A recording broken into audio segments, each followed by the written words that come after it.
దైవాంశ సంభూతులు మన తెలుగు జాతి ఆరాధ్య దైవం కళామ తల్లి ముద్దుబిడ్డ రాజకీయ దురంధరుడు మన అన్న తారక రామారావు గారి 103వ జయంతి వేడుకను జరుపుకుంటున్నాం. ఇదంతా మనకి ఒక పండగ వాతావరణం లాంటిది.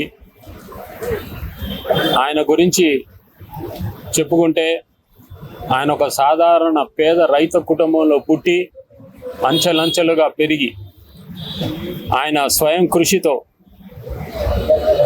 ఎన్నో అందలాలను ఎక్కారు. ఆయన అటు చిత్ర రంగంలో కానీ రాజకీయ రంగంలో కానీ చిత్రరంగంలో అయితే ఎన్నో విభిన్నమైన పాత్రలు వేశారు. ఆయన నాయకుడుగాను ప్రతి నాయకుడుగాను వయసు మళ్ళిన పాత్రలు కూడా వేశారు. ఆయన ఒక భీష్మ కానివ్వండి, లేకపోతే ఒక కురూపిగా రాజు పేద కుష్టివాణి పాత్ర కూడా వేసి ఆయన ప్రజల్ని మెప్పించారు. అట్లాగే బడిపంతులో వయసు మళ్ళిన క్యారెక్టరు, అది మర్చిపోలేని పాత్ర. అది దానికి ఆయనకి పురస్కారాలు కూడా లభించాయి ఆయనకి. ఇప్పుడు మన పర్చూరి గోపాలకృష్ణ గారు చెప్పినట్టు సీతారాం కళ్యాణం గురించి మాట్లాడారు. ఆయన సీతారాం కళ్యాణం అసలు ఆయన డైరెక్ట్ చేయవలసిన సినిమా కాదు. అది కేవీ రెడ్డి గారిని అడిగారు ఆయన, మీరు దర్శకత్వం వహించండి అని. ఆయనేమో నువ్వేం పాత్ర వేస్తున్నావు అని అడిగారు. వేస్తే నేను రావణాసురుడుగా వేయాలనుకుంటున్నాను అన్నాడు ఆయన. అంటే ఆయన అన్నాడు, నువ్వు రావణాసురుడు వేయటం ఏంటయ్యా, రాముడుగా కృష్ణుడుగా నిన్ను చూస్తారు కానీ రావణాసురుడుగా నిన్ను ఎవరు చూస్తారని అడిగాడు ఆయన. లేదు, నేను రావణాసురుడుగా వేస్తాను. రాముడు అంటే నువ్వు మీసాలు కలిగిన చిన్న కృష్ణుడుగా ఉండాలి నాకు, సో నేను రావణాసురుడుగానే వేస్తున్నాను అన్నాడు.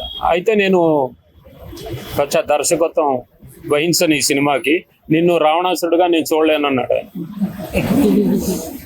సరే, ఇక ఆయన మీరు చేయకపోతే నేనే ఆ బాధ్యత నేను తీసుకుంటానని ఆయన దర్శకత్వం చేయటం జరిగింది. మొట్టమొదటి సినిమా, దానికి ఆయన పేరు కూడా వేసుకోలేదు. అది చూసిన తర్వాత కేవీ రెడ్డి గారు, నేనేదో అనుకున్నానయ్యా, నువ్వు ఇలా కూడా జనాన్ని మెప్పిస్తున్నావు అని ఆయన తెగ పొగిడేశాడు. ఆ సినిమా పెద్ద సూపర్ డూపర్ హిట్ అయింది. అలాగే ఎన్నో పాత్రలు, నా అనుమానం అన్ని పాత్రలు వేసాడు కానీ ఆయన నారదుడి క్యారెక్టర్ వేయలేదు. ఆయన అన్ని చేశాడు. ఆ నారదుడి క్యారెక్టర్ మా బాలయ్య చేశాడు, మా తమ్ముడు. సో అది ఏంటి దానవీర అన్ని ఎన్నో పాత్రలు. అదే చెప్తున్నా, ప్రతి నాయకుడిగా కూడా మెప్పించాడు ఆయన. ఒక రావణాసుడుగా, దుర్యోధనుడుగా, యముడుగా, ఎన్నో పాత్రలు ఇంకెవరు వేయలేరు అటువంటి. ఎన్నో మార్పులు తీసుకొచ్చారు. ఆయన పేదరికంలో నుంచి వచ్చారు కాబట్టి ఆయనకి పేదవాడి ఆకలి మంటలు తెలుసు.